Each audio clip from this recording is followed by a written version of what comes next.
wait to leave this town, 'cause lately I've been feeling down. The cold nights. Hello everyone. Today, I will be teaching you how to set up and use FileManager. It is a plugin for versions 1.13 to 1.18, and it allows you to configure your plugins in-game with a simple and easy to use GUI. So you can configure config values in-game without having to go to the file in your plugins folder. To get started, click Download Now. Once your file is downloaded, head over to your FileManager, go to your plugins folder, and go ahead and upload the file. Once your plugin's uploaded, make sure you have another plugin installed on your server so you have something to configure. For me, it's the Discord event webhooks, which you can find a card to in the top right hand corner of your screen. Once they're both uploaded, head over to your console and start the server. Before we get started, you want to make sure you have the FileManager.use permission before using this plugin. This allows you to use the GUI to configure various plugins on your server. You can give it to yourself by being an operator on the server, or by giving it to yourself using a permissions plugin like LuckPerms. Once your server's online, simply go ahead and run /FileManager, and that will bring up the main GUI for this plugin. If you have a lot of plugins installed, you may have to use the page selection to switch between the various pages of your plugins. The nether stars are the Java files or the plugins you installed, and the oak logs are the directories or folders.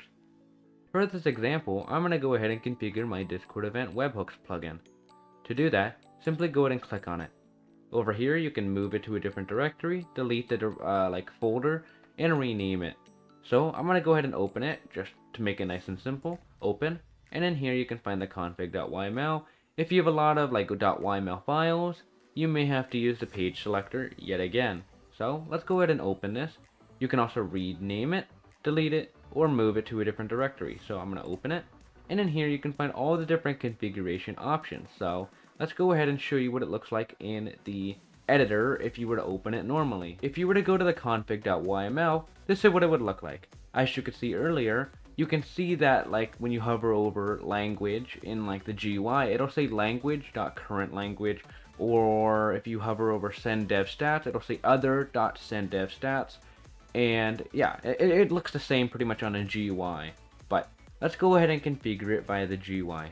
As you can see, the config options are laid out in the exact same order as they are on the config.yml. Say you want to change one, simply go ahead and click on the head and set it to the value you want, so Spanish, and click here, and that will set the value. And if you press escape, it'll go ahead and save the config value. So if we reopen it, you can see the value is now set to Spanish. In here, you can also change whether you want the GUI here to show the information about each config value. So as you can see, it'll say the type, the value, and the comments. If you don't want it to show anything, simply go ahead and click on that, and it'll just show you the config value name. You can also change the save type. So if you wanted to search for something to change it with, if it can't find anything, it'll reload. Or if you wanted to just search for something within the plugin to replace, or do nothing, or reload the plugin. You can also see more information about the file you're currently editing. You can add a new entry into the config.yml, or you can also change the page in this GUI. Anyways guys, thank you so much for watching today's video. If you enjoyed it, leave a like, subscribe, and leave a comment down below saying what plugin I should do a tutorial on next, and I might just do it. If you need any help with this plugin, make sure to click the link in the description and join my Discord, and I guess I'll see you next time. I can't wait to leave